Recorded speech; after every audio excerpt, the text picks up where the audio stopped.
तो आज हम गोता लगा रहे हैं पाइथन प्रोग्रामिंग भाषा की दुनिया में। हाँ, पाइथन काफी पॉपुलर है आजकल। बिल्कुल। हमारे पास पाइथन का प्रारंभिक परिचय नाम का एक दस्तावेज है। ये शायद रिवाइविंग इंडिया सीरीज का हिस्सा है। अच्छा। हाँ, तो इसी से हम पाइथन की जो मेन बातें हैं और इसके कुछ बेसिक रूल समझने की कोशिश करते हैं। ठीक है, चलिए देखते हैं। तो सबसे पहले पाइथन आखिर है क्या चीज, मतलब सोर्स क्या कहता है? सोर्स बताता है कि ये एक जनरल पर्पस लैंग्वेज है, मतलब कई अलग अलग तरह के कामों में इस्तेमाल हो सकती है।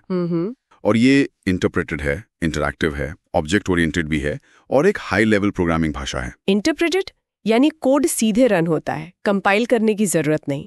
हाँ बिल्कुल, कंपाइलेशन वाला स्टेप नहीं है। इससे टेस्टिंग वगैरह थोड़ी तेज हो जाती है। और हाई लेवल मतलब हम इंसानों के समझने लायक भाषा के ज्यादा करीब है। ओके। और इसे बनाया था गुइडो वैन रोशम ने 1985 और 1990 के बीच में। हाँ, काफी पहले। एक बात जो मुझे काफी इंटरेस्टिंग लगी, पाइथन प्रोग्राम चलने में जावा या C++ से स्लो हो सकते हैं। हाँ, ये सुना है। पर उन्हें लिखने में, मतलब डेवलप करने में काफी कम टाइम लगता है। हाँ, ऐसा क्यों है? हाँ, ये बहुत बड़ा पॉइंट है। सोर्स में भी इसका जिक्र है। वो बताते हैं कि पाइथन कोड जो है वो अक्सर जावा या C++ के कोड से 3 से 5 गुना छोटा होता है। ओह वाओ, 3 से 5 गुना? जी, तो जाहिर है कोड कम लिखना पड़ेगा, तो डेवलपमेंट तो तेज हो गई और गलतियों की गुंजाइश भी शायद कम हो जाती है। हाँ, ये तो लॉजिकल है। और लिखने में आसानी की बात चली है तो एक और चीज है, वेरिएबल का डेटा टाइप पहले से बताने की जरूरत नहीं पड़ती, राइट? बिल्कुल सही, इसे कहते हैं डायनामिक टाइपिंग। मतलब आप बस वेरिएबल बना दो, पाइथन खुद समझ लेगा कि उसमें नंबर है या टेक्स्ट जब कोड चलेगा। ये तो बिगनर्स के लिए काफी आसान बनाता होगा चीजों को। हाँ बिल्कुल। अब सिंटैक्स पर आते हैं, मतलब कोड लिखने का तरीका। यहाँ पाइथन का एक बहुत ही अलग सा नियम है। सोर्स इस पर काफी जोर देता है। क्या?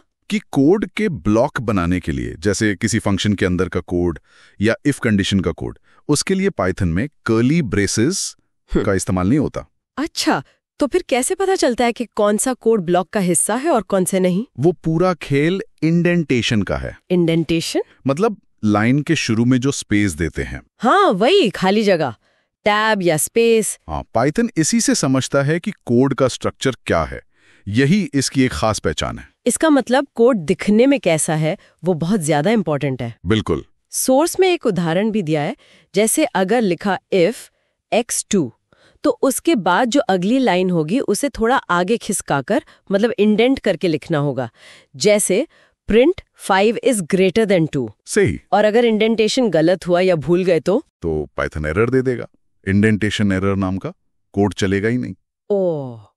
हाँ, तो ये एक तरह से आपको कोड साफ सुथरा और पढ़ने लायक रखने पर मजबूर करता है। ये तो अच्छी बात भी है। हाँ, सोर्स ये भी बताता है कि अगर कोई स्टेटमेंट आप स्क्वायर ब्रैकेट्स, कर्ली ब्रेसेस या पैरेंथेसिस के अंदर लिख रहे हैं तो उसे अगली लाइन पर ले जाने के लिए कोई खास कैरेक्टर जैसे बैकस्लैश वगैरह लगाने की जरूरत नहीं पड़ती। अच्छा, और टेक्स्ट लिखने के लिए, मतलब स्ट्रिंग्स के लिए? स्ट्रिंग्स के लिए पाइथन काफी फ्लेक्सिबल है। आप सिंगल कोट यूज कर सकते हैं, डबल कोट्स भी और ट्रिपल कोट्स भी, ट्रिपल या ट्रिपल कोट्स भी। तीनों? हाँ, तीनों। बस शर्त यह है कि जिस कोड से स्ट्रिंग शुरू किए खत्म भी उसी से करनी होगी। ट्रिपल कोट्स मल्टीलाइन स्ट्रिंग्स के लिए भी काम आते हैं। ठीक है, तो कोड साफ रखने के लिए इंडेंटेशन तो हो गया, पर अगर हमें कोड समझाना हो, कुछ नोट्स लिखने हो बीच में, मतलब कमेंट्स? हाँ, कमेंट्स के लिए भी तरीके हैं। अगर सिर्फ एक लाइन का कमेंट लिखना है तो हैश सिंबल का इस्तेमाल होता है। उस लाइन में हैश के बाद जो कुछ भी होगा पाइथन उसे इग्नोर कर देगा। ओके। और अगर लंबा कमेंट लिखना हो कई लाइनों का, तो उसके लिए ट्रिपल कोट्स यूज कर सकते हैं। ट्रिपल कोट्स के बीच में आप जितनी चाहें उतनी लाइनें लिख सकते हैं। Got it. हाँ, और एक बात और बताइए सोर्स ने, सेमीकोलन लगाकर आप एक ही लाइन में एक से ज्यादा स्टेटमेंट लिख सकते हैं। ओह, जैसे C++ या जावा में होता है। हाँ, वैसा ही। लेकिन पाइथन में ये ज्यादा कॉमन नहीं है। मतलब लोग साधारणतः हर स्टेटमेंट को नई लाइन में ही लिखते हैं, ज्यादा पढ़ने में आसान रहता है। समझ गए। अच्छा, और अगर प्रोग्राम को चलते वक्त यूजर्स से कुछ इनपुट लेना हो, जैसे किसी का नाम पूछना हो, उसके लिए पाइथन में इनपुट नाम का फंक्शन है। बहुत सीधा सा है। कैसे? आप ऐसे लिख सकते हैं, सोर्स का ही उदाहरण लें तो x equals to input enter a name of student. इससे स्क्रीन पर enter a name of student लिखा आएगा और कर्सर इंतजार करेगा। और यूजर जो टाइप करेगा वो x नाम के वेरिएबल में स्ट्रिंग की तरह सेव हो जाएगा। Okay, simple. हाँ। तो अगर हम समराइज करें इस सोर्स मतलब रिवाइविंग इंडिया वाले इस डॉक्यूमेंट से, हाँ। हमने पाइथन के बारे में क्या-क्या मेन चीजें समझी।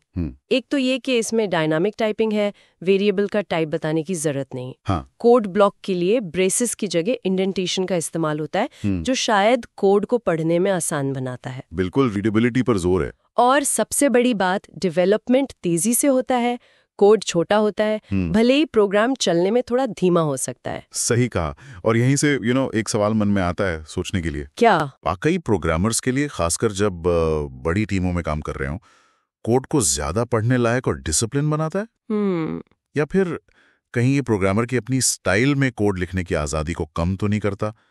इस पर सोचने से शायद पाइथन की जो डिजाइन फिलॉसफी है वो और बेहतर समझ में आ सकती है। दिलचस्प सवाल है, जरूर सोचने वाली बात है ये।